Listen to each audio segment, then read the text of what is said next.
Hello everybody, it's Cobalt here, and welcome back to another video. Last month, Basic Fun sent me a bunch of Wave 2 Littlest pet shops to review for you guys, and one of the sets that I unboxed in that video was this tube set. It comes with 3 different pets. It comes with a bunny, a baby squirrel, and a woodpecker. And that is the set that is going to be inspiring today's video, because this is going to be another installment of my customizing series where I take a G7 LPS design and transfer it onto a main 5 pet. And the reason why I've started doing this is because obviously there are no main 5 pets yet, and for those of you who are unfamiliar, the main 5 pets are collies, short hair cats, Great Danes, cocker spaniels, and dachshunds. I think this challenge is a little bit more fun when I randomize it up, but I think the pet that is inspiring me the most from this set is the woodpecker, this LPS right here. I think that it is absolutely adorable with the design. I just really like the colors together, and it's definitely one that has grown on me since originally unboxing it, and I just think that this would be an interesting design to translate onto a different LPS. And instead of randomly selecting the base, I have decided to use a cocker spaniel base. So here is a fake cocker spaniel LPS that we are going to be working with for this custom. And the reason why I've chosen a cocker spaniel is because, one, we haven't done that yet. So far I've done a collie and a short hair cat, and I would like to work through all of the main 5 pets before we,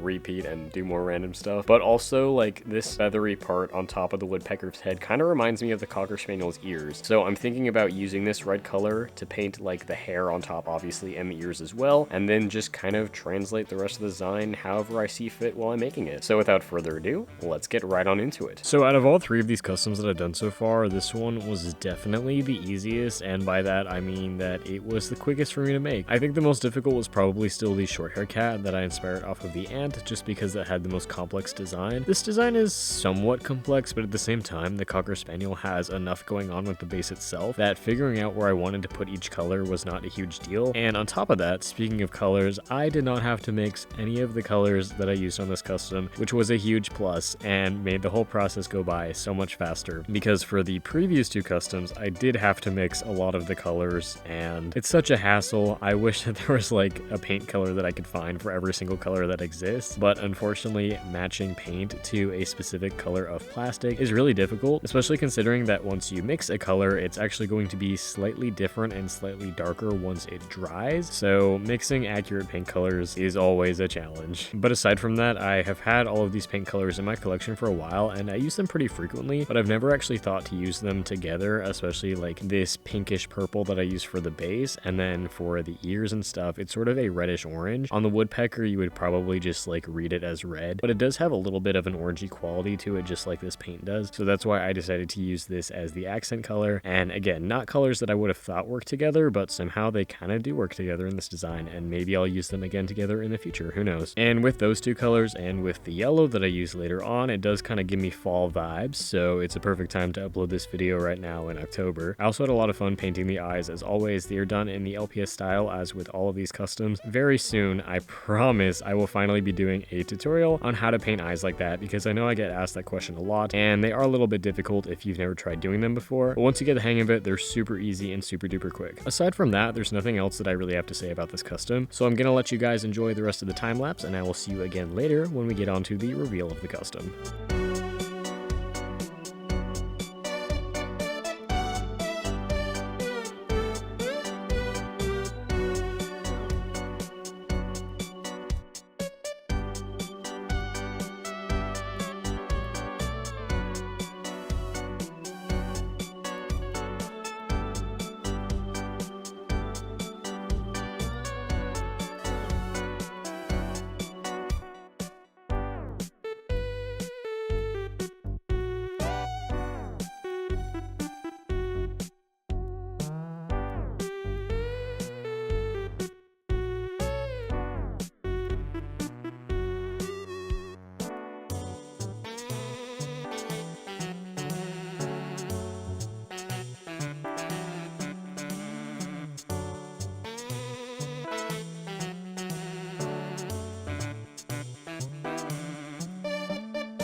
And here is the final result for today's video. I think this one actually might be my favorite so far. The colors came out super accurate in my opinion, and I didn't have to mix any colors, which was honestly great because mixing paint sucks and it takes so long. I was able to just churn this one out super fast, and I think she's really cute. It's definitely a wacky design, and I've said this before about some of the other ones that I made, but I do not think Hasbro or Basic Fun would ever make this an actual design. The purple and the red is definitely kind of a weird choice for a dog, but let's do a little side-by-side comparison with the original LPS, of course. So here is how they look together, and again, you can really see, especially on camera, the colors look spot on. Aside from the yellow, like the yellow on this bird is a little bit more of a slightly greenish hue, I suppose, and here it's a little bit more leaning towards orange, which I do kind of prefer because in general, I think that complements the warm color palette a lot better. I try to get the little personality water droplet shaped marks on the head as best I could. I'm not sure if that turned out super well. It's maybe the worst painted part of the custom. I don't know. It's a little bit wonky. Here is what the back looks like. Obviously, you know, the woodpecker doesn't really have anything going on back there. And I think the idea of, you know, painting the front paws white to match the woodpecker's wings and the back paws yellow to match his actual feet, I thought that was a cool idea. In general, I just think that she turned out absolutely adorable, and I love her eyes as well. So now I will put on screen a photo of the other two customs that I have made for this series. You can see my original collie, which is actually still available for sale on my eBay shop. I'll link that down below in the description. And then of course my short hair cat, which I ended up selling at LPS Con. But now we have this Cocker Spaniel who will be up available for sale in my next customs for sale video. So if you're interested in that, be sure to subscribe to the channel and stay tuned for it. And of course, I gotta give another huge shout out to Basic Fun for sponsoring this video and supporting this project. If you're interested in buying this tube set for yourself, it is currently available at Target here in the United States, and I'll put a link to that down below in the description so you can purchase it online. In the next part of this series, I'll probably use the randomizer again so that we get a completely random G7 LPS and a completely random base figure. But in the meantime, I just felt, you know, specifically inspired to create this. So I hope you guys enjoyed. Comment down below which one has been your favorite so far, and if you have any ideas for customs in this series you would like to see in the future. Thank you so much for watching, and I'll see you all in my next video. Bye!